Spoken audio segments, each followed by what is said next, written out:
وبارك وسلم. اللهم صل على سيدنا ونبينا وشفيعنا وحبيبنا ومولانا محمد صلى الله عليه وعلى آله وأصحابه وبارك وسلم. জাকিরিন শাকিরিন আল্লাহ ওয়ালাদের মাসিক ইজতেমায় আমার মতো গুনাহগার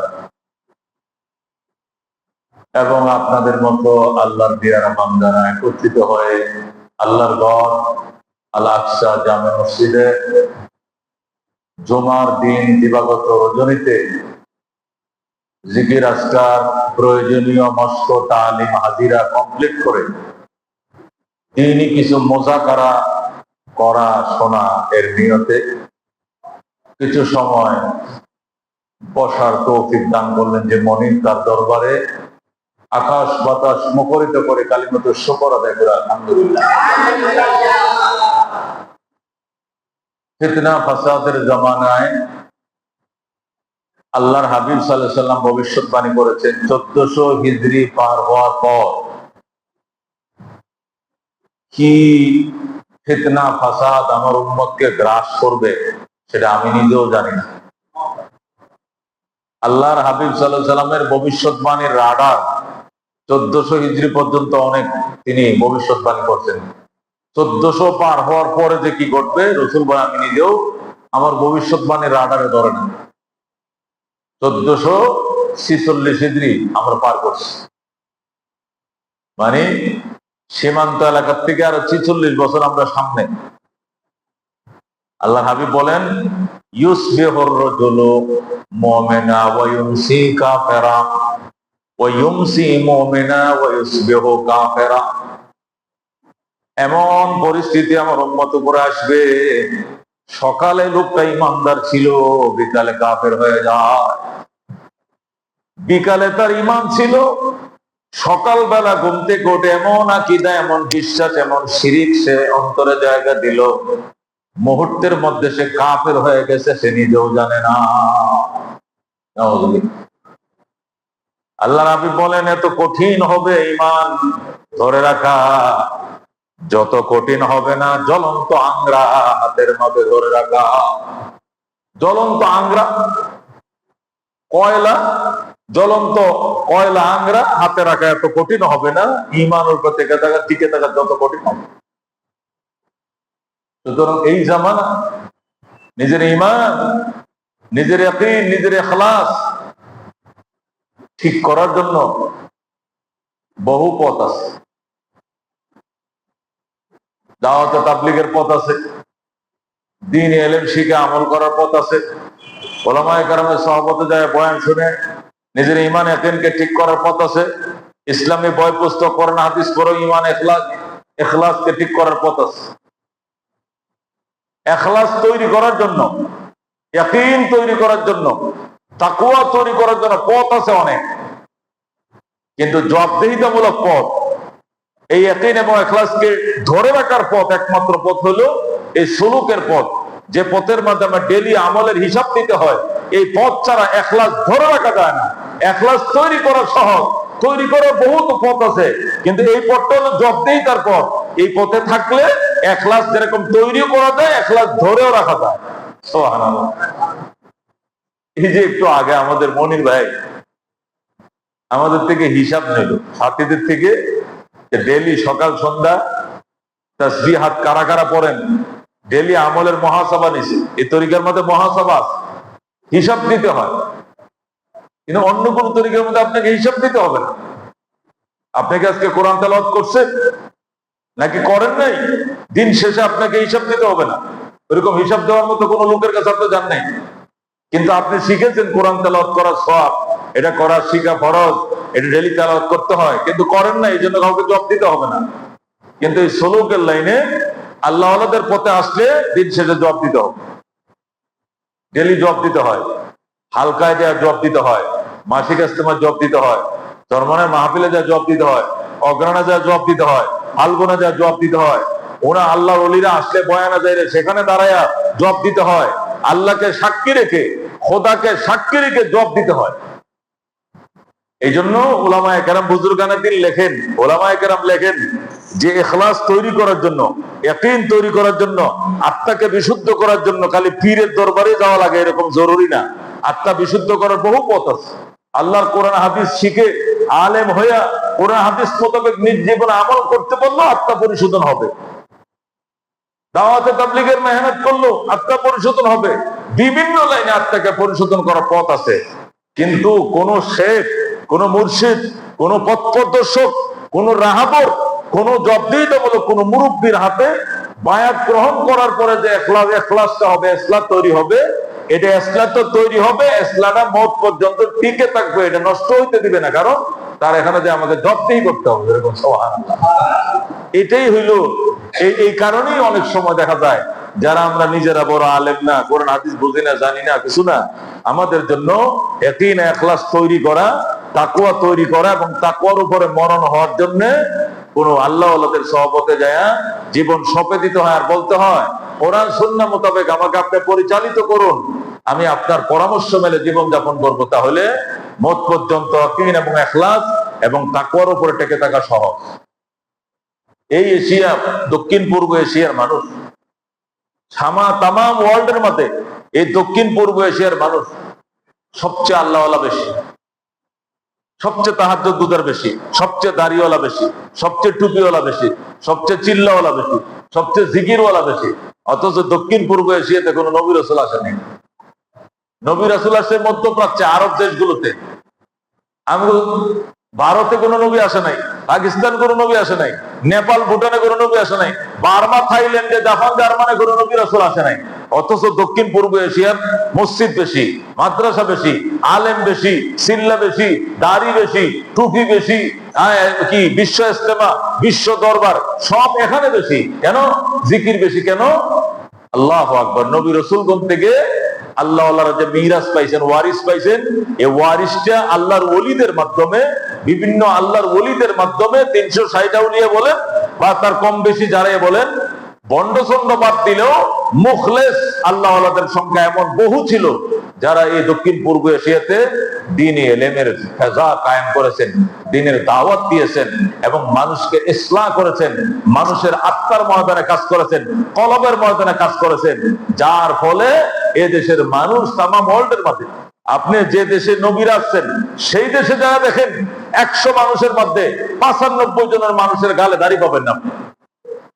সৌদি আরবে দেখেন মসজিদের ইমাম ছাড়া, জুমার খতিব ছাড়া সহজ আপনার দাড়িওয়ালা লোক খুঁজে পাইতেন না। জোহরের 4 রাকাত, আসরের 4 রাকাত, এশার 4 রাকাত, মাগরিবের 3 আর ফজরের 2 রাকাত, সাথে 2 রাকাত সুন্নত ছাড়া অতিরিক্ত 2 রাকাত নফল নামাজ পড়ার লোক পাইতেন না। হেরেম শরীফের মধ্যে সকাল 9টার থেকে বসে থাকবে কাতার বন্ধ হয়ে জুমার নামাজ পড়ার জন্য। কোথায় জুমা হবে 12:30টায়, কিন্তু আগের কাতারে বসার জন্য 9টা জন বসে আছে হেরেম শরীফে জুমা পড়ার জন্য। আর ওরা 10টা বাজে গ্রামাঞ্চল থেকে চলে আসে, আইসা সামনের কাতারে বসে থাকে হেরেম শরীফে বাইতুল্লাহ জুমার নামাজ ইমামের পিছনে পড়ার জন্য। কিন্তু সালামটা ফিরাইতে দেরি, কার মাথার উপরে পা দিবে, কার গাড়ে পা দিয়ে কেমনে বের হবে। 2 রাকাত নফল নামাজ পড়ার মতো এখনো মানসিকতা তাদের নাই। আলহামদুলিল্লাহ এখনো দক্ষিণ পূর্বেশের মুসলমান 4 রাকাত পরে সুন্নত, আরো 2 রাকাত নফল, পারলে আরো 2 রাকাত, পারলে আরো তাসবিহ, এরপরে এই দোয়া ওই দোয়া, দুরুদে হাজারি, দুরুদে অমুক, দুরুদে নারিয়া, কত কিছু পড়ার পরে চোখকে মুছতে মুছতে মুছতে আস্তে আস্তে মুসল্লিরা কই যায়? বাসায় যায়। কথা ঠিক কিনা? এই যে আমলের ফেজা, এর জন্যই দক্ষিণ পূর্ব এশিয়াতে আল্লাহু আকবার এই বুজুর্গানে দ্বীনের আগমন ঘটেছেন। আল্লাহু আকবার। বড় বড় বুজুর্গানে দ্বীনের কদমের বরকতে ওনারা নবুয়তের এলেম নবীদের ওয়ারিস হিসাবে অর্জন করে এরপরে ওনারা মানুষের দ্বারে দ্বারে এসে আল্লাহ একদিক দিয়ে এলেম শিক্ষা দিয়েছেন, আরেক দিক দিয়ে আমলের প্রশিক্ষণ দিয়েছেন। এলেমের সাথে আমলের প্রশিক্ষণ হাতে কলমে এমন ভাবে শিখাইয়া দিয়েছেন যে আলহামদুলিল্লাহ দক্ষিণ পূর্ব এশিয়াতে দাড়ির সংখ্যা, তামাম দুনিয়ার 204টা রাষ্ট্র আছে, এই 204টা রাষ্ট্রের এই 4টা রাষ্ট্র আমাদের বাদ দিয়া 200 রাষ্ট্রের দাঁড়ি একত্রিত করবেন, আর এই বাংলাদেশ, ভারত, পাকিস্তান, এই 4টা রাষ্ট্রের দাঁড়ি এক করবেন, এই 4টা রাষ্ট্রের দাঁড়ির সংখ্যা বেশি হবে। 200 রাষ্ট্রের পাগড়ি একত্রিত করবেন, আর এই 4 রাষ্ট্রের পাগড়ি একত্রিত করবেন, এই 4 রাষ্ট্রের পাগড়ির সংখ্যা বেশি হবে। এই 200 রাষ্ট্রের মেসওয়াক একত্রিত করবেন, আর 4 রাষ্ট্রের মেসওয়াক একত্রিত করবেন, এই 4 রাষ্ট্রের মেসওয়াকের সংখ্যা বেশি হবে। 200 রাষ্ট্রের জিকির একত্রিত করবেন, আর এই 4 রাষ্ট্রের জিকির একত্রিত করবেন, এই 4 রাষ্ট্রের মানুষের জিকিরের সংখ্যা বেশি হবে। কেন? এই 4 রাষ্ট্রের মধ্যে ওলিয়া উলিয়া, নবী রাসূল না আসলেও নবী রাসূলের ইলম আল্লাহ তাআলা হাক্কানি বুজুর্গানে দ্বীনের মাধ্যমে একদম গাড়ে গাড়ে, ঘরে ঘরে, দুয়ারে দুয়ারে আল্লাহর বান্দারা পৌঁছিয়ে দিয়েছেন। নামাজ শিখাইছেন, জিকির শিখাইছেন, জিকির কেমনে করতে শিখাইছেন, মাঠে ময়দানে তালিম দিয়েছেন, জিকিরের হাজিরা নিছেন। জিকির যে তোমারে শিখাইছি, এই জিকির হয়নি সকালের জিকিরের জন্য বিকালে জব দিতে হয়েছে, বিকালের জিকিরের জন্য সকালে হাজিরা দিতে হয়েছে। এইভাবে মানুষের দিল তৈরি করেছেন। করতে করতে করতে একটা ইসলামের পরিবেশ এই দক্ষিণ পূর্ব এশিয়াতে তৈরি হয়েছে। আজকে আরবরা মায়ের খায়, বাঙালিরা প্রতিবাদ করে। ইসরায়েল মারে গাজাকে, বাংলাদেশে মিছিল হয়, একটু কলকাতায় মিছিল হয়, পাকিস্তানে মিছিল হয়, অথচ পার্শ্ববর্তী রাষ্ট্ররা ঠ্যাংয়ের উপর ঠ্যাং তুলে ঘুমায়, তাতে তাদের কিছু আসা যায় না। তারা সিনেমা নিয়ে ব্যস্ত, আনন্দ নিয়ে ব্যস্ত, প্রমোদ নিয়ে ব্যস্ত। কেন? ওই দরদ এবং ওই মায়া ওনাদের পরিবেশে এখন আর নাই। মুসলমানদের প্রতি দরদ আর মায়া ঢুকিয়ে দেওয়ার হযরত খাজা নিজামুদ্দিন আউলিয়া রহমতুল্লাহ আলাইহি, নিজামুদ্দিন আউলিয়া রহমতুল্লাহ আলাইহি, উনি বাদশাহ গিয়াসউদ্দিন, দিল্লির রাজা গিয়াসউদ্দিনের বাড়ি যেখানে ছিল ওই এলাকাটাকে গ্যাসপুর বলা হতো। এই গিয়াসপুর এলাকাতে খাজা নিজামুদ্দিন আউলিয়া 636 হিজরি সনে জন্ম লাভ করেন। 725 হিজরি সনে 82 বছর বয়সে দুনিয়া থেকে তিনি ইন্তেকাল করেন। খাজা নিজামুদ্দিন আউলিয়া রহমতুল্লাহ আলাইহি 5 বছর বয়সে তিনি বাবা হারাইলেন। বাবার নাম সৈয়দ আহমদ, ওনার মার নাম জুলাইখা বিবি। জুলাইখা বিবি বিধবা হয়ে গেলেন 5 বছর বয়সে। ছেলে 5 বছর বয়স রেখে জুলাইখা বিবি বিধবা হলেন। এই জুলাইখা বিবি নিজামুদ্দিনকে নিয়ে গেলেন দিল্লিতে। দিল্লিতে নিয়ে আল্লাহু আকবার, বিখ্যাত এক বুজুর্গ আলাউদ্দিন দমগানির দরবারে যায় বললেন, ও শেখ আলাউদ্দিন দমগানি, আমি স্বামী হারা, 5 বছরের ছেলে রেখে আমি আজকে বিধবা। আমি এই ছেলেকে দ্বীনি ইলম এবং মারিফত শিখাইতে চাই। মারিফত, দ্বীনি ইলম। সুবহানাল্লাহ। আলাউদ্দিন দমগানি কো মারিফত কারে কো চিনো? কই শুনছি, আমি ওই নিয়ামত আমার ছেলের সিনার ভিতরে দিতে চাই। আচ্ছা ঠিক আছে, মারিফত পরে শিখবে, আগে শরীয়ত শিখো। আলাউদ্দিন দমগানির দরবারে 1 বছরে নিজামুদ্দিন কোরআনের হাফেজ হয়ে গেছে। সিরিফ 365 দিনে আলাউদ্দিন দমগানির দরবারে নিজামুদ্দিন কোরআনের হাফেজ হয়ে গেল। এরপরে প্রাথমিক মাসলা মাসাইল, ওযু, গোসল, নামাজ, রোজা, আযান, বাতি, সালাম, কালাম, আত্তাহিয়াত, দুরূদ শরীফ, জানাজা, দোয়া এগুলো শিখলেন। এরপরে আলাউদ্দিন দমগানি বললেন, মা, ও মা, বিবি জুলাইখা, তোমার এই ছেলের চেহারায় সাক্ষী দেয় বিখ্যাত আল্লাহর ওলি হবে। বড় কোন বুজুর্গের সভাপতি নিয়ে যাও। এরপরে নিয়ে গেল শামসুদ্দিন, ওখানকার বুজুর্গ ছিলেন, ও শামসুদ্দিন দমগানির দরবারে নিয়ে গেলেন। দমগানির দরবারে যাওয়ার পরে উনি আলেম হয়ে গেলেন, বিখ্যাত আলেম হয়ে গেলেন। এরপরে হাদিস শাস্ত্রের মধ্যে ইলম অর্জন করার জন্য আল্লামা কামালউদ্দিন দাইমির দরবারে নিয়ে গেলেন দিল্লিতে। কামালউদ্দিন দাইমির দরবারে হাদিসের উচ্চতর ডিগ্রি তিনি অর্জন করলেন। সিয়াসিত্তা, বুখারী, মুসলিম সব তিনি শিখে ফেললেন। এরপরে নিজামুদ্দিন বললেন, এখন আমি মারিফতের দন অর্জন করতে চাই, কারণ ছোটবেলায় আমার মা বলেছিলেন আমাকে মারিফতের দন শিখাবেন, আমি তো মারিফত এখনো শিখি নাই। তখন তাকে নিয়ে যাওয়া হলো। তিনি গেলেন হযরতে আল্লাহু আকবার নিজামুদ্দিন আল মুতাওয়াক্কিলের দরবারে গেলেন। নিজামুদ্দিন আল মুতাওয়াক্কিলের দরবারে যাওয়ার পর যেখানে থেকে থেকে থেকে নিজামুদ্দিনের দরবারে থেকে বিখ্যাত বুজুর্গ হলেন। যখন তিনি খেলাফত লাভ করার টাইম হয়েছে, খেলাফত প্রাপ্ত হওয়ার টাইম হয়েছে, তখন নিজামুদ্দিন বললেন, আমি আপনাকে খেলাফত দেব না, আমি আমার ওস্তাদ আল্লামা ফরিদউদ্দিন গঞ্জকসরের দরবারে নিয়ে যাব। এরপরে নিজামুদ্দিন ফরিদউদ্দিন গঞ্জকসরের দরবারে নিয়ে গেলেন। ফরিদউদ্দিন গঞ্জকসর রহমতুল্লাহ ছিলেন কুতুবউদ্দিন বখতিয়ার খাকি রহমতুল্লাহ খলিফা, আর কুতুবউদ্দিন বখতিয়ার খাকি ছিলেন হযরতে হকি আল্লাহ আমাদের এই এশিয়ার মহাদেশের বিখ্যাত বুজুর্গ আল্লাহর ওলি, ওনার নাম কি মঈনুদ্দিন চিশতি রহমতুল্লাহ খলিফা। মঈনুদ্দিন চিশতি রহমতুল্লাহ খলিফা ছিলেন কুতুবউদ্দিন বখতিয়ার খাকি, কুতুবউদ্দিন বখতিয়ার খাকির খলিফা ছিলেন ফরিদউদ্দিন গঞ্জকসর। এই ফরিদউদ্দিন গঞ্জকসরেই আজকে নিজামুদ্দিন আল মুতাওয়াক্কিলের রেডি করা ছাত্রকে নিজের হাতে খেলাফত দিলেন। যেরকম সুবহানাল্লাহ। হযরতে ফরিদউদ্দিন গঞ্জকসর দরবারে খেলাফত পাওয়ার পর এবার নিজামুদ্দিন আউলিয়া হলেন, পুরা নিজামুদ্দিন। এখন আর নিজামুদ্দিন নাই, এখন ওনার নাম নিজামুদ্দিন আউলিয়া। দিল্লির রাজা তগলক, বাদশাহ তগলক, কি নাম? দিল্লির রাজার নাম ছিল তগলক। তগলক যিনি দিল্লির প্রেসিডেন্ট, উনি পর্যন্ত নিজামুদ্দিনের সামনে ছোট শিশুর মতো এসে বসে থাকতো আর নিজামুদ্দিনের বয়ান শুনতো। দিল্লির রাজা তগলক পর্যন্ত নিজামুদ্দিনের সহমতে এসে বসে থাকতো আর হাত পা ছেড়ে দেব তো শেখ, শেখ ফাদাকা আবি ওয়া উম্মি, আমার পিতা মাতা আপনার জন্য কোরবান হোক, আমি দিল্লির মসনদের বাদশা হতে পারি, কিন্তু আপনার জোতা টানার যোগ্যতা আমার কাছে নাই। এই কথা তগলক বলতো কাকে? নিজামুদ্দিনকে। ও দোস্ত, এই নিজামুদ্দিন আউলিয়ার মতো ব্যক্তি দিল্লিতে জন্ম নেওয়ার কারণে, ইয়াসপুরে জন্ম নেওয়ার কারণে আজও পর্যন্ত হিন্দুস্তানের সব জায়গায় মুসলমানকে মারলেও দিল্লিতে একটা মুসলমানের গায়ে হাত তোলার মতো সাহস এখনো ওই মোদী সরকারের ও বেঈমান মূর্তি পূজারের সাহস এখনো দিল্লিতে একটা মানুষের গায়ে হাত তোলার মতো সাহস এখনো হয়ে ওঠে নাই। কারণ নিজামুদ্দিন আউলিয়া, খাজা মঈনুদ্দিন চিশতি, বড় বড় বুজুর্গানের দিনের এলাকা ওই দিল্লি এলাকা।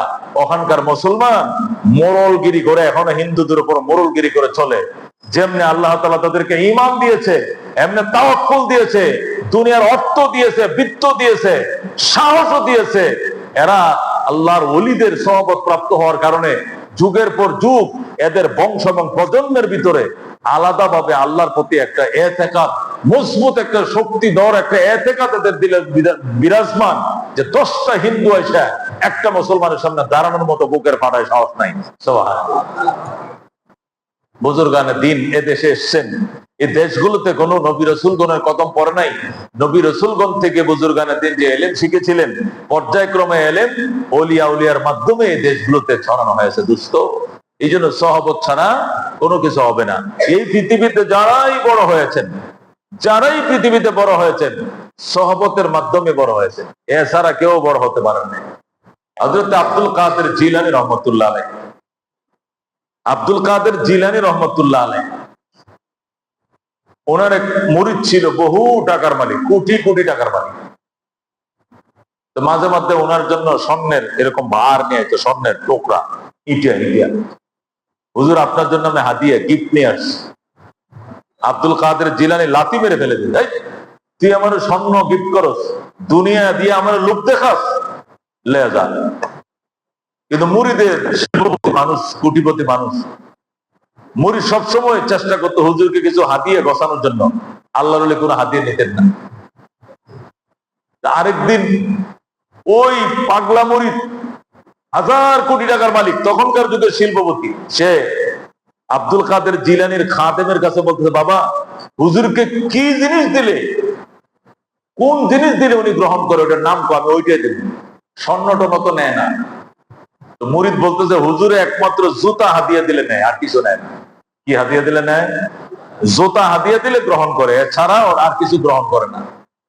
আর ওই পাগলা মুরিদ কোটিপতি, সে স্বর্ণের চাকা নিয়ে ওই মুসির দোকানে গেছে, যারা জুতা বানায়, যাই বলছে আমার এই স্বর্ণ দিয়ে সোল বানাবে, সোল, উঁচা মোড়াওয়ালা জুতা আছে না, এরকম সোল স্বর্ণ, এটার মধ্যে 10 ভরি দিবে, ওটা 10 ভরি দিয়া উপরে লেদার দিয়ে চামড়া দিয়ে সিলাই করে জুতো বানাই দিবে।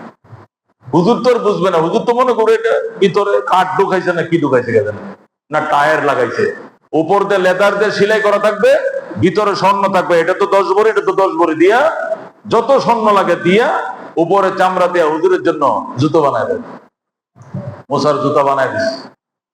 দেওয়ার পরে এই জুতা নিয়ে আব্দুল কাদের জিলানীর খাদেমের কাছে পৌঁছানো হলো। খাদেম বলল, হুজুর আপনার এই মুরিদ কোটি কোটি টাকার মালিক, কত কিছু হাতিয়ে দিয়ে আজকে গরু নিয়ে আসে রাখেন না, ছাগল নিয়ে আইলেও রাখেন না, জামা কাপড় বানায় দিলেও নেন না, স্বর্ণ চাঁদি দিলেও নেন না, ক্যাশ টাকা দিলেও গ্রহণ করেন না। একটা কিছু তো রাখবেন, না হলে এর মন তো শান্ত হবে না। আজকে আর কিছুই রাখেন নাই, পরে আমি বলছি এক জোড়া জুতা দে।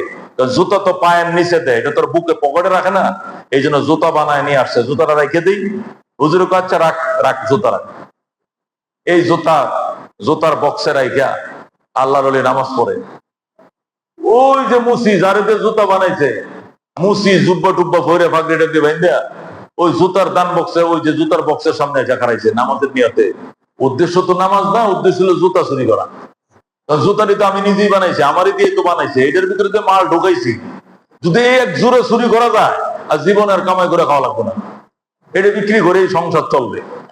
এই জন্য এখন ওই মুসি হুজুর এই জুতাতে আমার থেকে বানায় নিতেছেন, কার দেবেন? ওটা বড় পীর সাহেব দেবেন। ও আচ্ছা আচ্ছা, তাহলে সুন্দর করে বানায় দিই। সে সুন্দর করে বহু স্বর্ণ ঢুকায়া জুতায় বানায় দিল, আর এই মুসি জুতার পিছনে পড়ছে। এখন মুসি জুতা চুরি করার নিয়তে মসজিদে ঢুকে, কিন্তু সুবিধা করতে পারে না, কারণ আল্লাহর ওলির এত খাদেম খদ্দাম, কেউ পাগড়ি নিয়ে যায়, কেউ জুতা টানে, কেউ মেসওয়াক দেন না। সরমনে বিশ্ব হুজুর আইলে হুজুরের ব্যাগ টানে একজনে, যায় নামাজ টানে একজনে। হুজুরের ব্যাগটা চুরি করা কি সম্ভব? হাজার মানুষ ব্যাগ করে, যে নিরাপত্তার ব্যবস্থা কেমনে? আব্দুল কাদের জিলানী তো পৃথিবীর শ্রেষ্ঠ পীর, মুরিদানা ছিল না?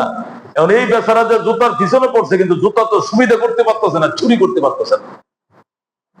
এখন আরেকদিন ওই খাদেম রে জিজ্ঞাসা করে, আচ্ছা খাদেম ভাই, হুজুরের সাথে নিরিবিলি আমার একটু সাক্ষাতের দরকার ছিল, যেখানে হুজুর থাকবে আর আমি থাকবো, আর দ্বিতীয় কেউ থাকবে না, এই সময়টা কোনটা, সুযোগ যদি দিতেন। খাদেম কয়, এটা একমাত্র তাহাজ্জুদের টাইম। হুজুর যখন নামাজে উঠবে তাহাজ্জুদের টাইমে, ওই টাইমে হুজুরের সাথে সাক্ষাৎ করা নিষেধ। উনি মোরাকাবা করে, মুজাহাদা করে, জিকির করে, তাহাজ্জুদ পড়ে, ওই টাইমে পাবলিক ঢুকা নিষেধ, হুজুরে একা ঢুকে। ওই সময় যদি আপনি পারেন, দুইটা চেষ্টা করতে পারেন, দুইটার কথা বলার সুযোগ হইতে পারে। মুসি জুব্বা টুব্বা ভরিয়া সে তার কম দামে জুতা নিয়ে হুজুরে দাঁড়াইছে ওই কোনা, এ দাঁড়াইছে পিছনে। হুজুরের জুতা যেখানে, তার জুতা ওই বক্সে রাখছে, রাইখিয়া হুজুরে নামাজ পড়ে, সেও নামাজ পড়ে। আল্লাহর ওলি নামাজ শেষ, মোরাকাবায় বসছেন, মাথায় রুমাল দিয়া কাশফ চলতেছে, মোরাকাবা চলতেছে, গ্লাস খোলা, গ্লাসে বাসতেছে। পাশে যে ভদ্রলোক, উনি তো নামাজের জন্য আসে নাই, জুতা চুরির জন্য আসছে। কারামাতুল আউলিয়া হাক্কুন, আউলিয়াদের কারামত সত্য, উনি ধরে ফেলছেন। আল্লাহর ওলি আস্তে করে তসবিহটা নিয়ে যায়, নামাজটা নিয়ে দরজায় বসতে যায়। এত রাত্রে তাহাজ্জুদের টাইম, জুতা চুরি করতে এলে, তাও আমার জুতা, তোরে যাইতে দেব না। আব্দুল কাদের জিলানী ঠিক দরজায় বসছে, আর সে তো এখানে। সে সালাম ফিরায় পিছনের দিকে তাকায়, দেখে হুজুর একবারে দরজায় বসছে। এখন সে চিন্তা করে, জুতা তো নিতে পারবোই না, জীবন নিয়ে বলাইতে পারি কিনা, এটা তো টেনশন। হুজুর তো ঠিক গেইটে বসছে, বড় বেচারা বড় টেনশনে। আব্দুল কাদের জিলানী আল্লাহর কাছে দোয়া করে, আল্লাহ আমি মানলাম সে জুতা চুরি করতে আসছে, কিন্তু নিশিরাত্রে আসছে।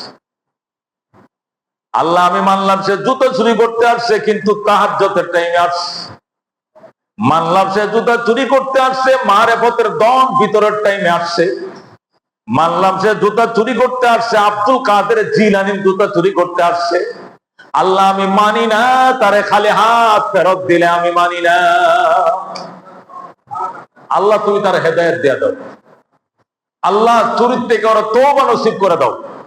আল্লাহ তুমি পারো, আমি পারি না, তুমি এর তওবা নসিব করো। এই জীবনে যেন চুরির থেকে চিরতরে তওবা করে। আর আইসে যেহেতু গেছে, মুখ্য টাইমে যেহেতু আসছে, এর ঈমান নসিব করাও, মারেফতের দম নসিব করাও। বিলায়াতের খাতায় নাম না লেখায় ওরা মসজিদ থেকে বের করতে দেব না। আল্লাহ আল্লাহর ওলি এমন দোয়া শুরু করছে, ওখানে ধাক্কা এসে ওর কলিজা লাগছে। সে চুরিজারের নিয়তটা তোকে সব বাদ দিয়ে থুইয়া খাস দিলে তওবা শুরু করছে, আল্লাহ জীবনে যত চুরি জারি করছে সব কিছুর জন্য তোমার কাছে দারুণ ভাবে দুঃখিত, লজ্জিত, আমারে মাফ করে দাও। আজকে তো চুরি করবোই না, ভবিষ্যতেও চুরি করবো না, বিগত দিনের চুরি জারির জন্য তোমার কাছে আমি অত্যন্ত দুঃখিত, আমার ক্ষমা করে দাও, আল্লাহ আমাকে ক্ষমা। এই দিক দিয়ে তারও শুরু হয়েছে মোনাজাত, কান্নাকাটি, আল্লাহর ওলিও কাঁদতেছে। রব্বুল আলামিনের রহমতের সাগরে ঢেউ এসে গেছে। আল্লাহ।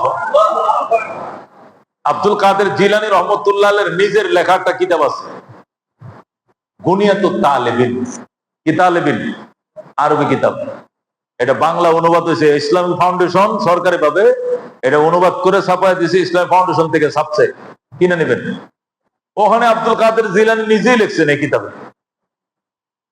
কান্না শুরু করলাম, বায়না ধরলাম, আল্লাহ এরে খালি আর ফেরত দিবা, আমি মানি না, এর দিতে হবে মারেফতের দন।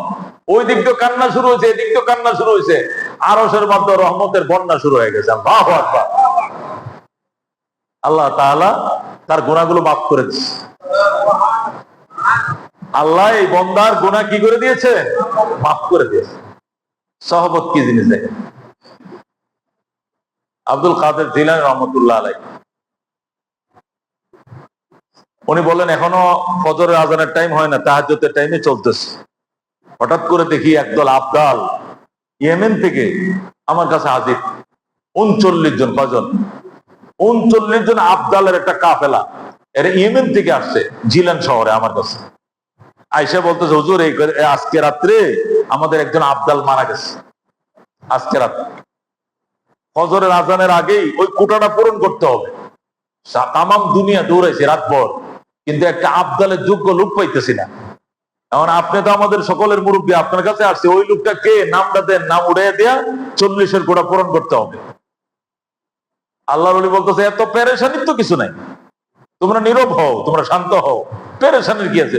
ওই যে দেখো সজদায় পড়ে একটা পাগল কাঁদতেছে, ওর নাম লিখে দাও 40তম সিরিয়ালে, ওর নাম উঠায় দাও 40তম সিরিয়ালে। ওরা তো অবাক, দেশ খুঁজাইলাম, আল ঈমান ইয়ামানুন, ইয়েমেনের মানুষ আল্লাহওয়ালা বেশি। শাহজালাল ইয়ামানি, শাহ মখদুম ইয়ামানি, যত বুজুর্গ আছে বেশিরভাগ ইয়ামানি। আল্লাহ রাসূল আল ঈমান ইয়ামানুন বলছেন, ঈমানের নির্দেশটাকে ইয়েমেনে, ইয়েমেনে পাইলাম না বুজুর্গ। আর আপনার এখানে মসজিদে আয়েশা সজদা থেকে উঠাইছে, কয় হুজুর এটি কেমনে লিখবো, এর নাম কেমনে লিখবো? দাড়ি নাই, মুছ নাই, সুরের মতো দেখা যায়। ও সুরেই ছিল সে, ইতিমধ্যেই ছুরির থেকে তওবা করছে। এই মাত্র সে এমন তওবা করছে, এর তওবা যদি গোটা জেলানবাসীকে বন্টন করে দেওয়া হয়, গোটা জেলানবাসীর গুনাহ মাফ হয়ে যাবে। যেরকম কি মনে করছে? এই আল্লাহওয়ালাদের মাজা ঘষা যে দিন তৈরি হয়, এই দিনের উপরে ইস্তেকামত হয়, এই দিন দীর্ঘমেয়াদী হয়, এই তাকওয়া দীর্ঘমেয়াদী হয়। তাকওয়া ইলম দিয়ে শিখা যায়। তাকওয়া কোরআন হাদিস বই পড়ে, আপনি কোরআন হাদিস পড়ে পড়ে আপনি তাকওয়া শিখতে পারবেন, কিন্তু এটার বা ধারাবাহিকতা রক্ষা করতে পারবেন না। এখন আছেন কোরআন হাদিস পড়ে দাড়ির বরকত শুনে দাড়ি টাড়ি রাখছেন, 2-3 মাস পরে আবার ক্লিন শেভ করে লেছেন। কি লেগা? ওই জালটা কমে গেছে আপনার, যেটা দোষ তৈরি হয়েছিল ইসলামিক বই পুস্তক পড়া, এটা হঠাৎ কাইটে গেছে, আবার আপনি ক্লিন শেভ। কিরে ভাই, কিরে গত বছর না দাড়ি দেখলাম, এবার কই? কয় ওদের মাথা মোটা ঠিক নাই, কোন সময় কোনটা স্টার্ট করি এটা কোনো ঠিক নাই। আগে ভালো লাগছে রাখছি দাড়ি, এখন ভালো লাগে না, কাইটে লেছে। কিন্তু সহবতে আহলুল্লাহ সহবতে এসে যদি দাড়ি রাখে, এই দাড়ি কবরে যাবে। আল্লাহু আকবার। এই দাড়ি কোনোদিন জুসে হুসে এটা এদিক সেদিক হবে না, এই দাড়ি কবরে যাবে, এটার গ্যারান্টি আছে। এই জন্য আল্লাহর হাবিব বলছেন, একটা মুহূর্ত আল্লাহওয়ালাদের সহবতে থাকা 1000 বছর নফল ইবাদতের চেয়েও দামি।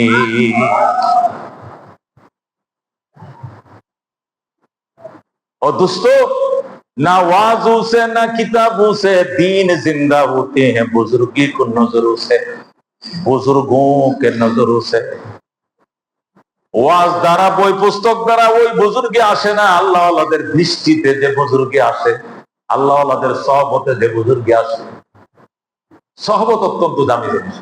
এই জন্য সবসময় আল্লাহওয়ালারা যখন শুনবেন যে কোনো বুজুর্গের দিন, কোনো বিখ্যাত আলেম বা কোনো আল্লাহর ওলিরা আপনাদের মহল্লায় আসছেন, যাবেন, কথা শুনবেন, ছায়া থাকবেন, চেয়ে থাকবেন। আবু বকর নবীর কাছে গেছে, জমিনে বৈশাখ জান্নাতে টিকিট পাইছে।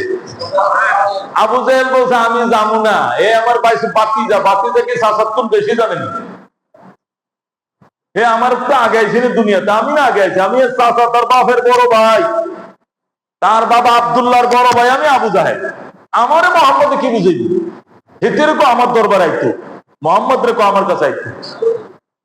এই জন্য আবু জাহেল, আল্লাহ কো সাওয়াউন আলাইহিম আনজারতাহুম আম লাম তুনজিরহুম ফাহুম লা ইউমিনুন। আমার বন্ধু কাইদা লাভ নাই, হেদায়েতের জন্য এরা লালায়িত নয়, হেদায়েতের জন্য এরা ভিক্ষুক নয়, হেদায়েত কাউকে সাইডা দেওয়া হয় না, হেদায়েতের ভিখারি সাজা ছাড়া হেদায়েত পাওয়া যায় না, হেদায়েতের ভিখারি হওয়া ছাড়া হেদায়েত পাওয়া যায় না। এই জন্য আল্লাহ আল্লাহদের সহবতে যাইতে হবে, ওগো আল্লাহর ওলি, আপনি আমাকে হেদায়েত করতে পারবেন না, আপনি আমাকে জান্নাত দিতে পারবেন না, কিন্তু পথটা দেখায় দেন, মানে রাস্তাটা দেখায় দেন। আমারে তো আল্লাহ হেদায়েত করবে, কিন্তু আপনার একটা পরামর্শের জন্য আসছে। ফিররা তো জান্নাত দিতে পারবে না। মরহুম শাইখ ও মুর্শিদ ফজলুল করিম রহমতুল্লাহ আলাইহি বয়ান এখন ইউটিউবে পাওয়া যায়, অহরহ পাবেন। কোন পীর যদি জান্নাতে নিতে পারে, এটা কেন বিশ্বাস করে এর জন্য জান্নাত হারাম। পীর কোনদিন জান্নাত দিতে পারবে না, পীর জান্নাতের পথ দেখাইতে পারবে। আপনি চরমনায় বয়ানে যাবেন, ফাল্গুনে যান আর অগ্রাণে যান, প্রথম উদ্বোধনী বয়ানের মধ্যে হুজুর বলে, এই শাহ সাহেব রহমতুল্লাহ বলছে, ফজলুল করিম রহমতুল্লাহ বলছেন, বর্তমান রিজাউল করিম মুদ্দাজুল আলী প্রথম উদ্বোধনী বয়ানের মধ্যে বলবে, যারা চরমনায় এসছেন, ব্যবসা বাণিজ্যের খুব লস খাইতেছেন, চরমনার ময়দানে ঘুরে আসি, ব্যবসা বাণিজ্য যাতে ভালো হয়, আপনারা ফেরত লঞ্চে চলে যান, এখানে কোনো ব্যবসা বাণিজ্যের কোনো টিপস দেওয়া হয় না। যারা আসছেন ছেলে মেয়ে হয় না, দেখি চরমনায় যাই, যদি 3 দিন টাকার বরকতে একটা ছেলে মেয়ে পাওয়া যায়, তাহলে তো বাবার দরবারে মুশকিল কোষা কামটা হয়ে গেল। এখানে কোনো ছেলে মেয়ে দেওয়া হয় না, ছেলে মেয়ে দেওয়ার মালিক আমরা না, আপনি ফেরত লঞ্চে চলে দেন, আপনার এখানে কোনো কাম নাই। যারা আইছেন আকাম কুকাম করছেন, মানুষের হক নষ্ট করছেন, এখন আইছেন যাই দেখি এখানে, এখানে গেলে মাফ হয়ে যাবে, আপনি চলে যান। আর যারা এখানে আসছেন হেদায়েত পাওয়ার জন্য, যে বয়ানগুলো শুনবো, জীবনের কৃতকর্মের জন্য কান্নাকাটি করব, একটা রুট লাইন এখান থেকে একটা রুট ম্যাপ আমি নিব, নিয়ে জীবন পরিচালনা করব আল্লাহকে পাওয়ার জন্য, আপনারা বসেন, আপনারা থাকেন, আপনাদের জন্যই আয়োজন, যেরকম সুবহানাল্লাহ। ওনারা পরিষ্কার প্রথম দিনের বয়ানে বলে দিবে, এখানে কোনো তাবিজ দেওয়া হয় না, এখানে কোনো মামলার আসামিকে মুক্তি দেওয়া হয় না, এই গইবি আজগবি কোনো কিছু এখানে দেওয়া হয় না। এখানে হেদায়েতের বাণী শোনানো হয়। যারা বাণী শুনতে এসছেন, এই 3 দিন থেকে 6টা বয়ান মনোযোগ দিয়ে শুনলে আশা করি আল্লাহ হেদায়েত করতে পারে। এই ভিক্ষুক সেজে এখানে থাকেন, লালায়িত হয়ে থাকেন, আল্লাহ হেদায়েত দিবে দিবে দিবে দিবে দিবে ইনশাআল্লাহ। লক্ষ লক্ষ মানুষ, কোটি কোটি মানুষ আজকে পথ পাইতেছে কেন? এই সহবতের বরকত। এই জন্য দোস্ত, আল্লাহ আল্লাহদের সহবতে যেতে হবে, কর্মী হইতে হবে। আওয়ামী লীগের যদি কেউ কর্মী হয়, বিএনপির লোক যায় জীবনে তারা দাওয়াত দিত না, কি লেগে? এটা কর্মী, এরা দাওয়াত দিলে এরকে কাটিয়া বাইতেল তো জীবনে নৌকা বলতো না, এরা দাওয়াত দিল লাভ কি?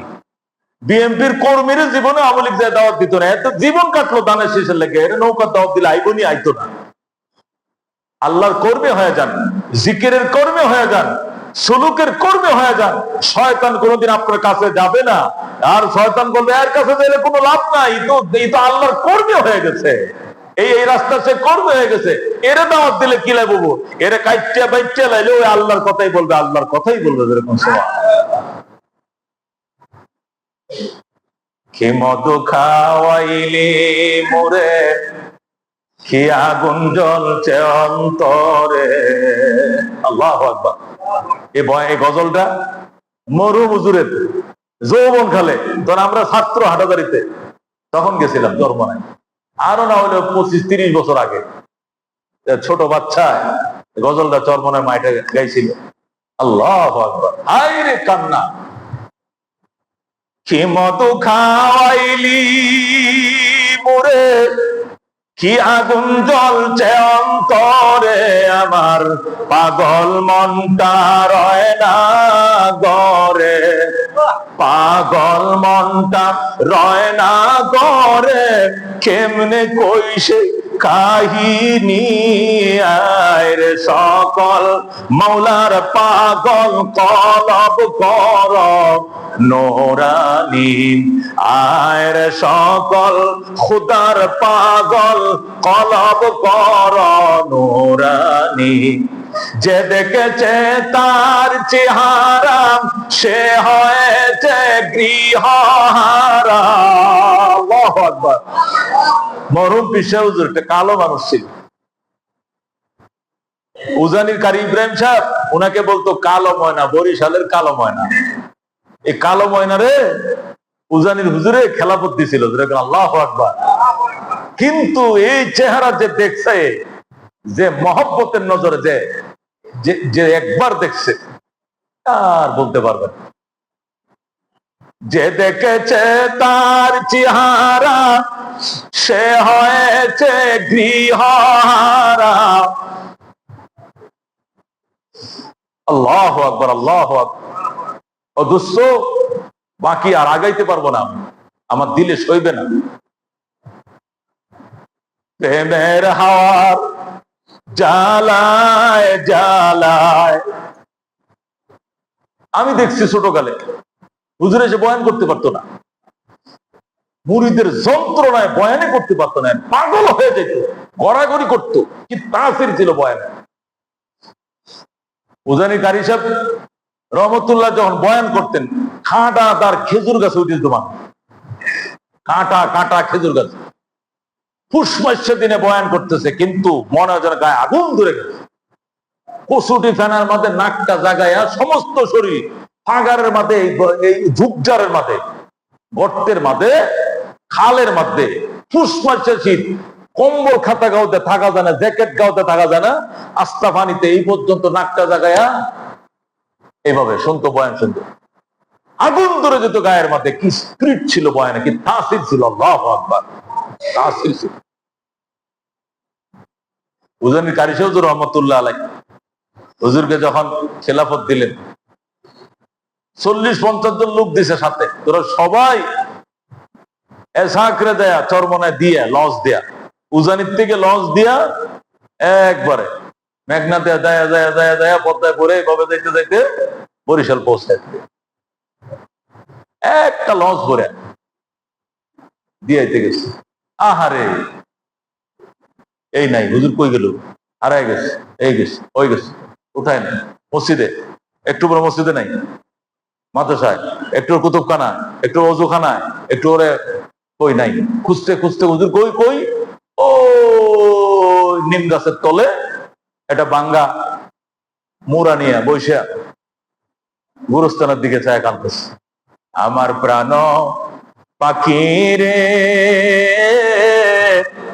আমার কালো ময়না রে, একদিন তো যাইবারে ময়না উড়িয়া, একদিন তো যাইবারে পাখি ছাড়িয়া।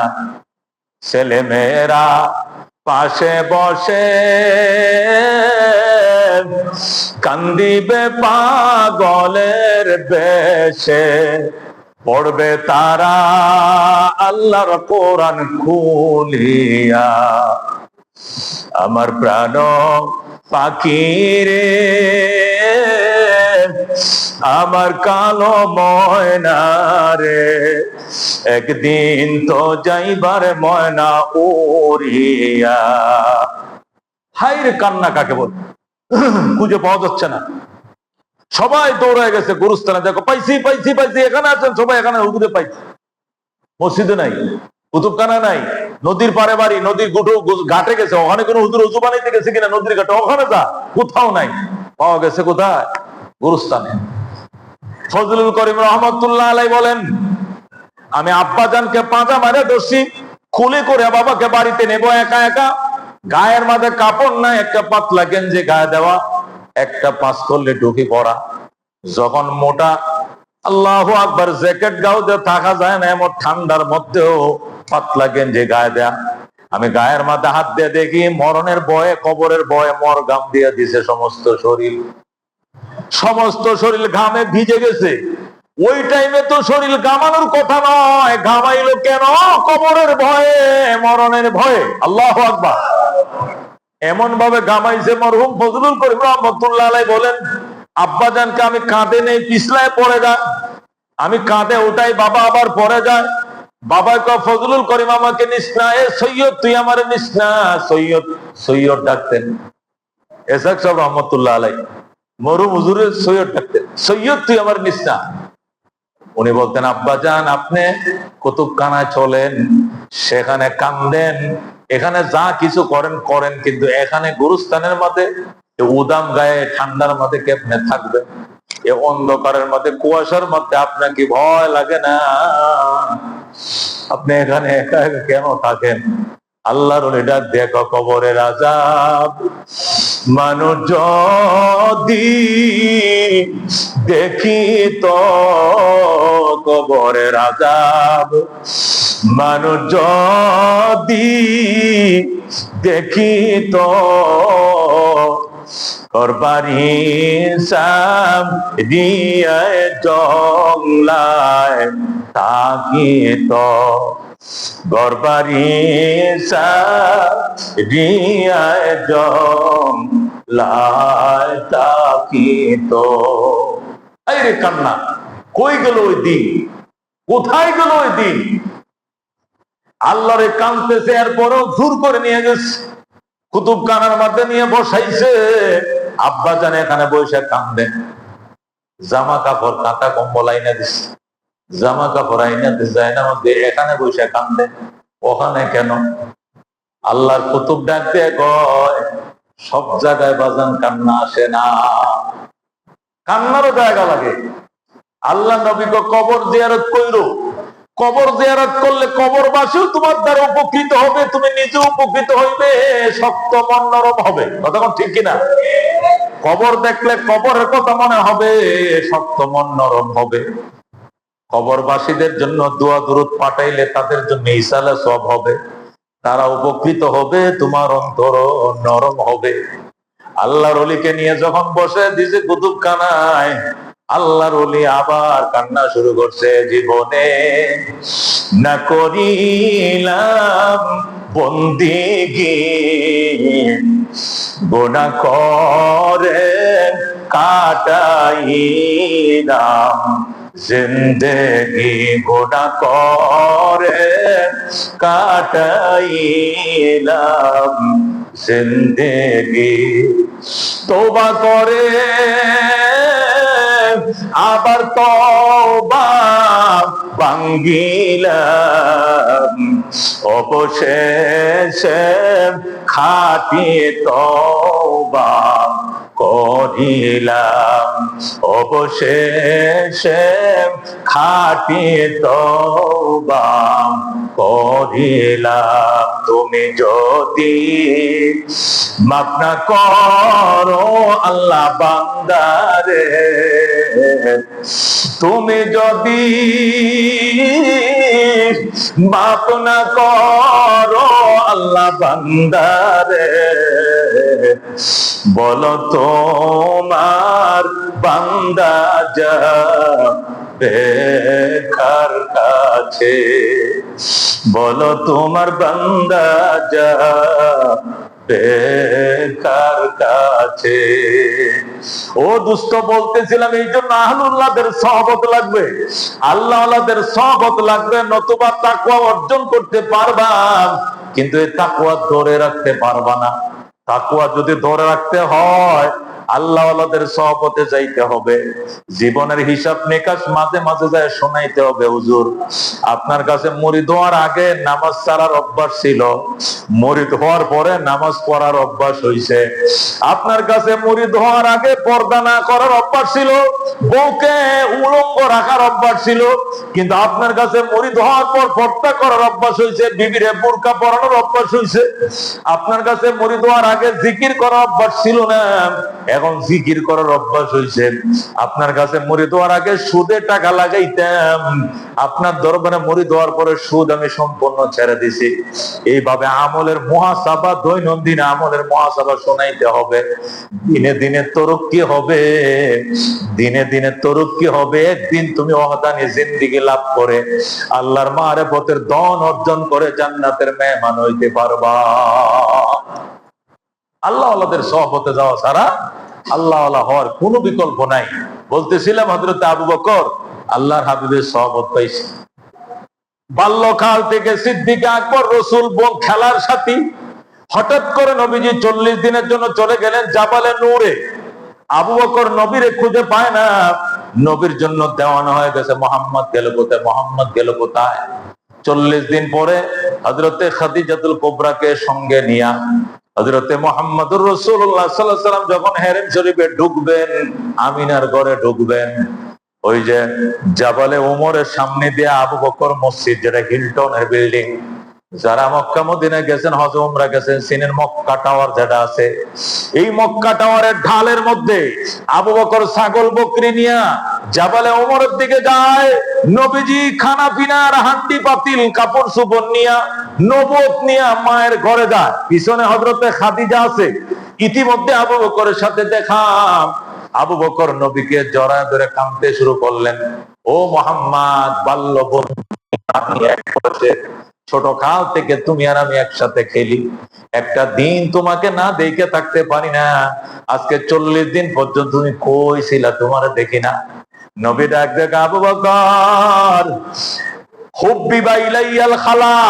আবু বকরের নীরব থাকতে, নিরিবিলি থাকতে আমার ভালো লাগতো, এই জন্য আমি পাহাড়ে গিয়েছিলাম। আমি সেখানে চিল্লা কাশি করেছি। আল্লাহ আমাকে নবুয়ত দান করেছেন, আমি আল্লাহর নবী হয়ে গেছি। আল্লাহ আমাকে কোরআন দিয়েছেন, সূরা ইকরা বিসমির 7টা আয়াত দান করেছেন। আল্লাহু আকবার। সাথে সাথে আবু বকর ছাগলের রশি হাত থেকে ছেড়ে দিয়ে কয়, যা যেদিক খুশি যা, আজ থেকে আবু বকর তোমাদের কোনো খোঁজ খবর নেবে না। আর ছাগলের খোঁজ খবর নেওয়ার সময় নাই। আবু বকর বলে, সাদ্দাকতা ইয়া রাসূলুল্লাহ, ওগো আল্লাহর নবী, আপনি সত্যই বলেছেন, আপনি আল্লাহর নবী, আমি হব আপনার প্রথম সাহাবী। আমার পরে আদান আশহাদু আল্লা ইলাহা ইল্লাল্লাহু ওয়া আশহাদু আন্না মুহাম্মাদান আবদুহু ওয়া রাসূলুহু। আবু বকর কালেমা পড়ে মুসলমান হয়ে যায়। আল্লাহু আকবার। ও দোস্ত, এটাই সহবত, এটা আলুল্লাহদের সহবত। আবু বকর নবীর দরবারে আইছে। আবু বকরের পরে আরো 38 জন মুসলমান হয়েছে। কয়জন? 38 জন। আবু বকর সহ 39 জন। 40তম মুসলমান হযরত ওমর। কতম? আবু বকরের পরে ওমরের মর্যাদা, অথচ ওমর মুসলমান হয়েছে 40তম সিরিয়ালে। তো দেরি হইল কেন মুসলমান হইতে? রাসূলুল্লাহর দরবারে যাইতে যতটুকু সময় লাগছে, যাইতে যে সময়টুকু দেরি হয়েছে, এইটুকু সময় উনি দূরে ছিলেন। যেদিন মাথা কাটার নিয়তেই হোক না কেন, কল্লা কাটার নিয়তে হোক না কেন, মুহাম্মাদের মাথা কাটতে রওনা হয়েছে। কিরে ওমর, কই যাও? মুহাম্মাদের মাথা কাটতে যে কারণটা কি? সে এমন মায়ার কালাম তেলাওয়াত করে আমাদের সাথী ভাইদের অন্তরগুলো মোমের মতো নরম হয়ে যায়। সুতরাং এই বাণী আর উনাকে তেলাওয়াত করতে দেওয়া হবে না। এই বাণীর বার্তা বাহককে দুনিয়া থেকে খতম করে দিব। জোরে করে নাউজুবিল্লাহ। ওমরের বাল্য বন্ধু নবী সাহাবী ওমর, কোরআন তেলাওয়াতে যদি মুহাম্মাদের অপরাধ হয়, তাহলে এমন অপরাধী তো তোমার ঘরে আছে, ঘরের বিচার আগে করো, এরপরে মুহাম্মাদের বিচার করো। ওমর গড়ে কে? তোমার বোন ফাতেমা, তোমার ভগ্নিপতি সাইদ ইবনে যায়েদ, তোমার বোনের জামাই সাইদ ইবনে যায়েদ, এবং তোমার বোন ফাতেমা বিনতে খাত্তাব। আমি এখন শুনে আইছি দরজা আটকাইয়া আল্লাহ নবী সাহাবীরে দাওয়াত দিয়া আল্লাহর কোরআনের তালিম শিখতেছে। এখন শুনেছি তোর বোন কোরআন পড়তেছে। কোরআন তেলাওয়াতে যদি অপরাধ হয়, তাহলে ঘরের বিচার আগে কর। ওমর তো অসম্ভব। আমি চ্যালেঞ্জ করলাম, আমার ফ্যামিলির কেউ এটা হতে পারে না, করতে পারে না। রাসূলের সাহাবীকে আমি চ্যালেঞ্জ করলাম, চলো। ওমরকে নিয়ে ওমরের বোনের ঘরে গেল। ওমর যায়া বেড়ার সাথে কান লাগায় শোনে ওমরের বোন সূরা তাহা মধুর কণ্ঠে তেলাওয়াত করতেছে। ওমরের বোন পড়তেছে তাহা মা আনজালনা আলাইকাল কুরআনা লিতাশকা ইল্লা তাযকিরাতাল লিমান ইয়াখশা। তেলাওয়াত শুরু হয়ে গেছে। ওমর ডাক দেয়, বোন চুম্বকের মতো, ম্যাগনেটের মতো আমার কলিজা টানতেছে, আমি তোরে মারবো না, আল্লাহর কোরআন শোনার জন্য দয়া করে দরজাটা খুলে দে, আমি কোরআন শুনতে পারি যেন। আল্লাহু আকবার। বোন ডাক দেয়া কয়, তুমি আমার বাইল দিতেছো, তুমি লৌহ মানব, তোমারে আমি চিনি, তুমি আমাকে মারবা, দরজা খোলা হবে না। এই জন্য বোনে দরজা খোলে না। ওমর লাথি মেরে দরজা ভেঙ্গে ভিতরে ঢুইকা ইচ্ছা মতো মারছে। দরজা খুলুসনি কেন? মুসলমান হয়েছে এই জন্য মারে নাই। কোরআন তেলাওয়াত করস কেন? এই জন্য মারে না। দরজা খুলতে দেরি করলে কেন? এই জন্য মারে। মারতে মারতে মারতে ফাতেমা অজ্ঞান বানিয়ে ফেলেছে। ফাতেমা অজ্ঞান। ওমরের রাগ থামছে। থামার পরে ওমর বোনের মাথায় পানি ডালে, ভগ্নিপতির মাথায় পানি ডালে, জ্ঞান ফিরে আইছে। বোন ডাক দেখো, ভাইয়া তুমি এত বড় নিষ্ঠুর, আমার মা তোমাকে যে পেটে রাখছিল, আমার একেই পেটে রাখছিল, তুমি আমাকে এইভাবে মারলা, তোমার কি মায়া লাগে না? তুমি বোনের জামাইয়ের গায়ে হাত তুলছো, পৃথিবীতে কোনো খারাপ মানুষও ভগ্নিপতির মারে না, তুমি কেন মারলা? ওমর কম মেরেছে একটি কারণে, দরজাটা খুললে না কেন? তুই যখন কোরআন তেলাওয়াত করছিলে আর আমি বাহির থেকে শুনছিলাম, মন চাইছিল পেরোটা ভেঙ্গে ঢুকে যাই, এমন মায়ের কালাম শুনে কেমনে টিকতে পারি? তুই আমার আবার তেলাওয়াত করে শোনা। ফাতেমা তেলাওয়াত শুরু করে দিল, নিজের মুখটা নিজের পায়ের কানের মধ্যে লাগায় যখন তেলাওয়াত শুরু করে দিল, ওমর চোখের পানি দিয়ে বুক বাসাইতে শুরু করেছে। ডাক দেখো, বোন আমারে তুই মায়ের বাণী শিখা। বোন ডাক দেখো, ভাইয়া আল্লাহ নবী 3 দিন পর্যন্ত কাঁদতেছে। নবী 3 দিন পর্যন্ত কাঁদতেছে, আল্লাহ উমর কেন আমার সহবতে আসে না? আবু জেহেল কেন আমার সহবতে আসে না? যতক্ষণ আমার সহবতে আসবে না, এদের নসিব তো হেদায়েত নসিব হবে না। আল্লাহ আবু জেহেল ইবনে হিসাম অথবা ওমর ইবনে খাত্তাব, দুইজনের যে কোনো একজনকে আমার সহবতে পাঠা, আসতে দেরি হবে, কালমা পড়তে দেরি হবে না। ভাইয়া নবীর দোয়া তোমার কপালে কবুল হয়ে গেছে, চলো তোমার নবীর দরবারে নিয়ে যাই। এই যে ফাতেমা ওমরকে নিয়ে নবীর দরবারে গেল। আল্লাহর হাবিব সাল্লাল্লাহু আলাইহি ওয়াসাল্লাম দরবারে যায়, কালমা করে মুসলমান হয়ে যা। যতদিন ওমর দূরে ছিলেন এতদিন কালমা পড়া নসিব হয়। এই জন্য দোস্ত, জোরে জিকির ভালো না, আস্তা জিকির ভালো, অমুক জিকির ভালো না, সরমানায় জিকির পাইছে কই? যারাই প্রশ্ন করতেছে মত পর্যন্ত শুধু প্রশ্নই করবে, জিকির করার সুযোগ হবে না। কথা ঠিক। আর যারা চোখ বন্ধ করে শুরু করে দিয়ে জিকির, কে কি কইব কজ্ঞা। গান শুনলে যদি ডিস্টার্ব না হয়, ডেস্ক বাজায় যদি কার ক্ষতি না হয়, আমি একটু জিকির করবো মসজিদের কোনায় বসে, তার এত প্রশ্ন, করগা প্রশ্ন, আমি মাওলার জিকির করবো, আমার মাথা পাথর মারবে মার। এই জিকির করে দিলকে সাজায় ফেলেছে, আল্লাহ তাআলা তার দিলের ভিতরে তৈরি করে দিয়েছে, যেরকম আশিক হয়ে গেছে। আল্লাহ তারা প্রেমিক বানায় ফেলছে, আল্লাহ তাকে মারিফতের দম দিয়ে ফেলছে। এই মনি চিনেন রে, রাস্তা রাস্তা ফেরি করে যখন যেটা পারে, এই হাত গড়ি এটা সেটা কোনো খেলনা টেলনা বিক্রি করে হালাল ইনকাম করে জীবতেরা খাওয়ায়। আর টাইম টু টাইম জিকির। সে যখন বয়ান শুরু করে মনে হয় যে সেটা আলেম, যে জানবে না সে মনে করবে মনির আলেম। আমরা জানি দিকে জানি সে আলেম না, কিন্তু এগুলো কেমনে হলো? আহলুল্লাহ সহবতের বরকতে, নেক দুয়ার বরকতে, नेक नजर बरकते, ना वाजू से ना किताबों से, दीन जिंदा होते हैं बुजुर्गों की नजरों से। আল্লাহ আল্লাহদের নজর। শুক্রবারে যখন খতিব সাহেবের বয়ান শুনবেন, ওই ফিলারটার আড়াল দিয়ে বসে কতটি, ওই খাম্বাটার আড়ালে, যাতে হুজুর আমার না দেখে, আমি যাতে হুজুরে না দেখে, খবরদার এগুলো করবেন। সামনে বসবেন। বাইজিদ বুস্তামি যখন বুস্তাম নগরীতে বয়ান করতেন, প্রায় 3000 মাইল দূর থেকে, জুন্নুন মিস্ত্রি মিশর থেকে বুস্তাম হলো ইরানের একটা শহর, বুস্তাম হলো ইরানের একটা শহরের নাম বুস্তাম। ওখানে বুস্তামির জন্ম, এই জন্য বাইজিদ বুস্তামি বলে। আর জুন্নুনের বাড়ি হলো মিশর। মিশর কোথায়? ইরান। কোথায়? মিশর। মিশর থেকে ইরানে গেছে বয়ান শোনার জন্য। যেরকম হয়তো বাইজিদ আসরের পরে বয়ান করতেন, তো বয়ান করতেছে আল্লাহু আকবার, হঠাৎ করে কেঁপে উঠছে। বাইজিদ দাঁড়ায় বলতে, হুজুর কেঁপে উঠলেন কেন?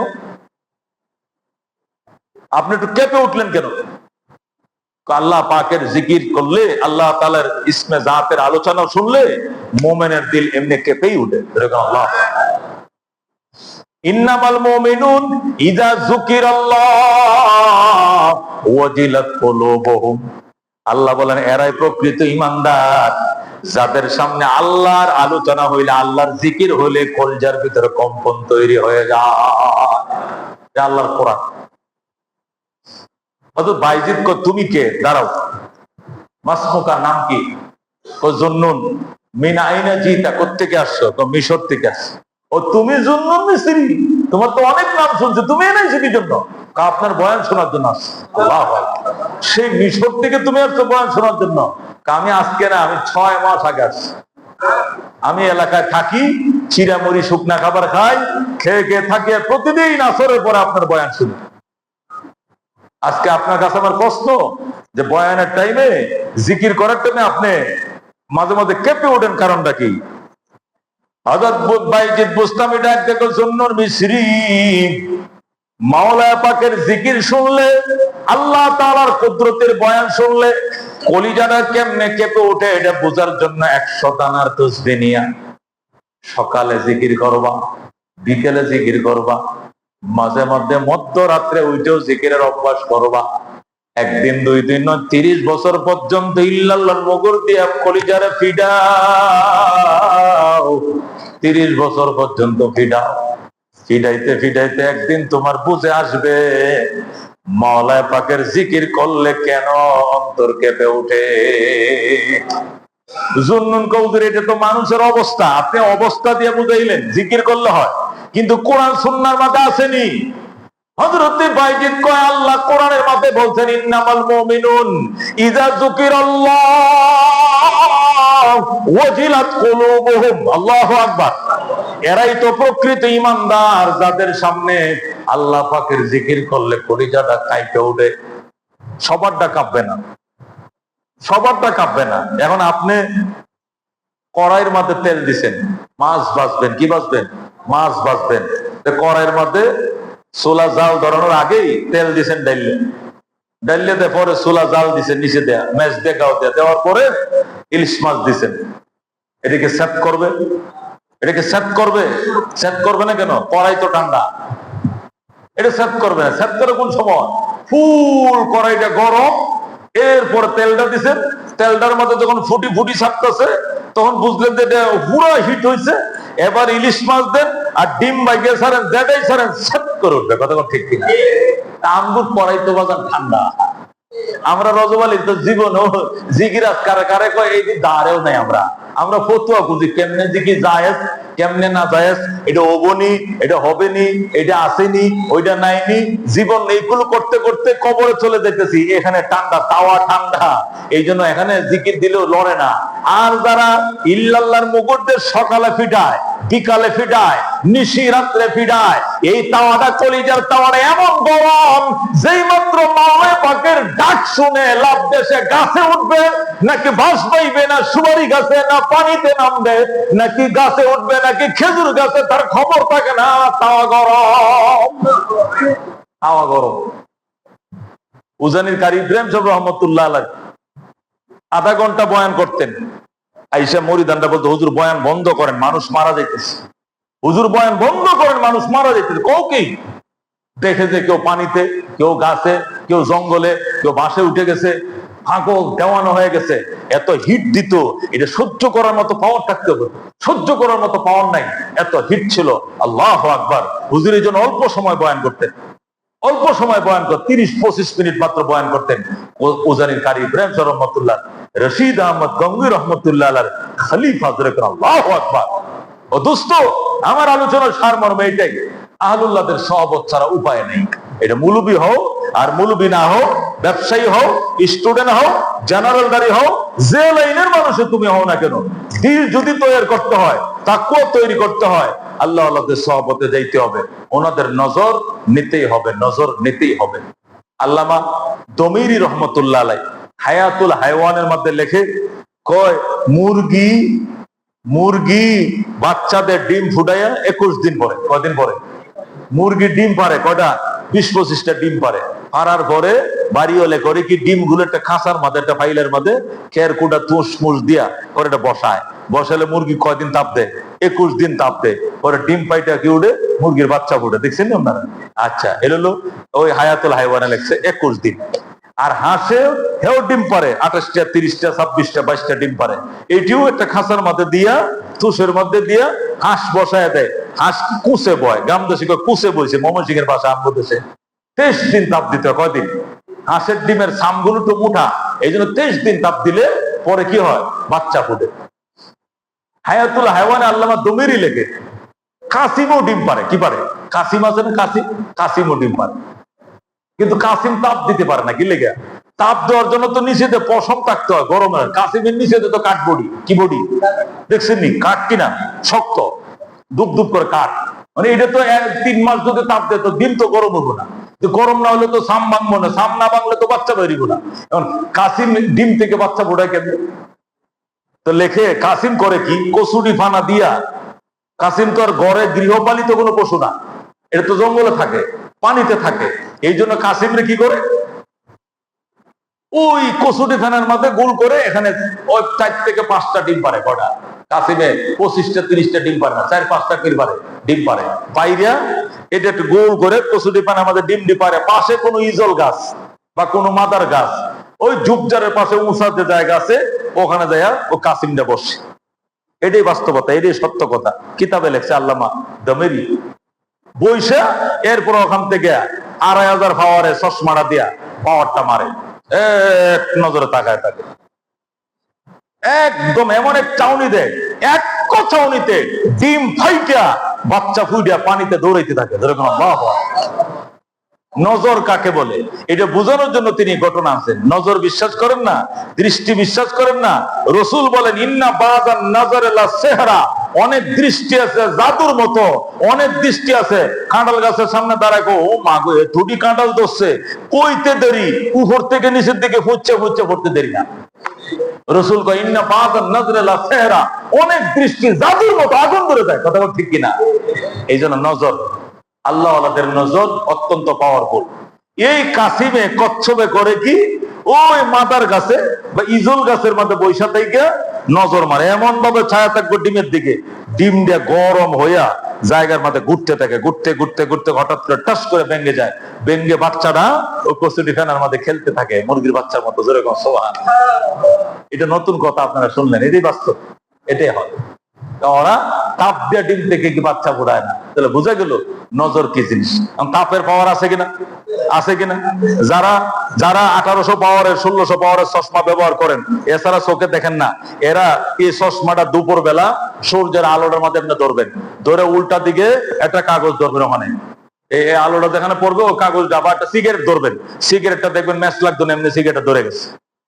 একটা বিড়ি ধরবেন, বিড়ি ধরে গেছে, কাগজটার মধ্যে আগুন ধরে গেছে। কেমনে? ওই সূর্য থেকে পাওয়ার টানতেছে, এই পাওয়ারটা সে কাগজে সাপ্লাই করতেছে, অটোমেটিক সিগারেটটা জ্বলে গেছে, অটোমেটিক কাগজের মধ্যে আগুন ধরে গেছে। কিসের থেকে? ওই পাওয়ার থেকে। নজরের মধ্যে চশমাটা একটা নজরের জিনিস, প্রস্তাবটা চশমাটা একটা দৃষ্টির জিনিস। এটার মধ্যে কি পাওয়ার ঢোকানো হয়েছে যে পাওয়ারের কারণে আগুন ধরে যায়। আল্লাহু আকবার। আল্লাহ আল্লাহদের নজরে এরকম। এই জন্য কোনোদিন কোন আলেমের সাথে, কোন আল্লাহ আল্লাহর সাথে জীবনে বেয়াদবি করবেন না। যদি কোনো বিষয় নিয়ে আপনার মনে কোনো কটখাও থাকবে, যদি পারেন আদবের সাথে জিজ্ঞাসাবাদ করবেন। আর যদি বলেন যে আমার দ্বারা আদব টাদব সম্ভব না, আমি উল্টা পাল্টা কোনটা নাই হুজুরে কয়েলাই, আল্লাহর হস্তে বলে আপনি যায় না, আপনি ধ্বংস হয়ে যাবেন। যদি আপনার প্রতি সে চুট পাওয়া যায়, দিলের ভিতরে কষ্ট পাওয়া যায়, আমি নবীর একজন ওয়ারিস, তুই আমার সাথে এরকম বেয়াদবিটা করলি, এই কথাটা সে মনে মনে বলে, আপনি ধ্বংস হওয়ার জন্য আর কিচ্ছু লাগতো না। আপনি ধ্বংস আইস না কাল, কবে যে পিতা ধ্বংস হয়ে যাবেন আপনি কইতেও পারেন না, বলতেও পারবেন না।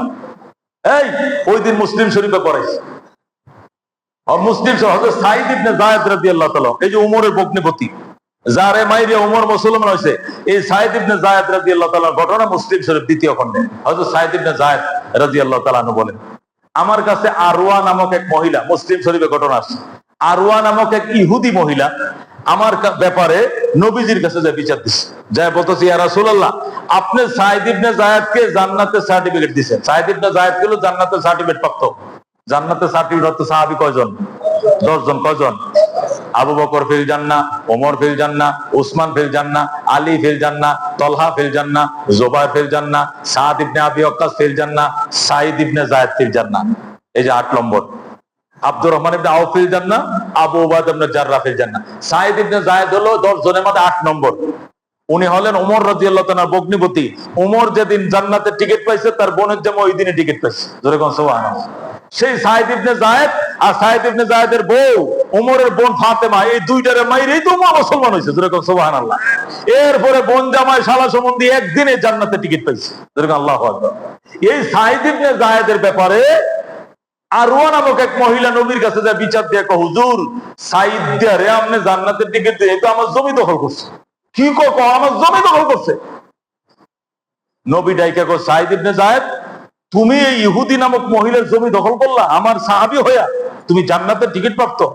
লা হাওলা ওয়ালা কুওয়াতা ইল্লা বিল্লাহ। আল্লাহ নবী কোন জমিনের কথা কইতেছে? ওই পাশের যে সাইর কাটা, ও দিয়া দেন, দিয়া দেন ইয়া রাসূলুল্লাহ, মাফও চাই, দোয়াও চাই। আল্লাহর কসম, সে আমার কাছে জমিন পাবো না, যেহেতু কথা একটা উঠাইছে, আমার এই জমির দরকার নাই, জমি দিয়া দেন। আমি তো আপনার হাদিস বয়ান করছি, এই হাদিসটা তো আমি বর্ণনা করেছি আপনার থেকে। মান ইফতাতা কাতাম মিনাল আরদে শিবরাম মিনাল আরদে তাওয়াক্কাহুল্লাহু ইলা সাবিআ আরাদিন, যে ব্যক্তি 1 বিঘা জমি আত্মসাৎ করবে, 7 তবকা জমিন তার কাঁধে উঠায় দেওয়া হবে। এই হাদিসের রাবি বর্ণনা করে, তো আমি সাঈদ, আমি হাদিসের বর্ণনাকারী হয়ে আমি অন্য জমি দখল করব? আপনার কি বিশ্বাস হয়? রাসূলুল্লাহ বিশ্বাস হয় না, কিন্তু কথা তো একটা উঠছে তোমার ব্যাপারে। জমিন দিয়া দিলাম, তবে ইয়া রাসূলুল্লাহ আপনাকে সাক্ষী রেখে বলছে, যদি এই মহিলা আমার ব্যাপারে মিথ্যা বলেও থাকে, তাহলে আল্লাহ যেন এই জমিনেই তারে মরণ দেয়। দোয়া করে নিয়েছে, মনে কষ্ট পায় গেছে, আল্লাহ যেন এই জমিনের মধ্যে তাকে মরণ দেয়। মহিলা পরের দিনে লুক লাগাইয়া জমিন বাউন্ডারি দিয়ে লাইছে, দিয়া জমি দখলে নিয়ে গেছে। কারণ সাহিত্য জমি ছেড়ে দিছে, জমি দখলে নিয়ে বাউন্ডারি দিয়া বাস। আল্লাহু আকবার। সাইদ 2টা দোয়া করছে। 2টা দোয়া। 1 নম্বর দোয়া, আল্লাহ তুমি ইজালহা উমিয়া, তারে অন্ধ বানায় দিও।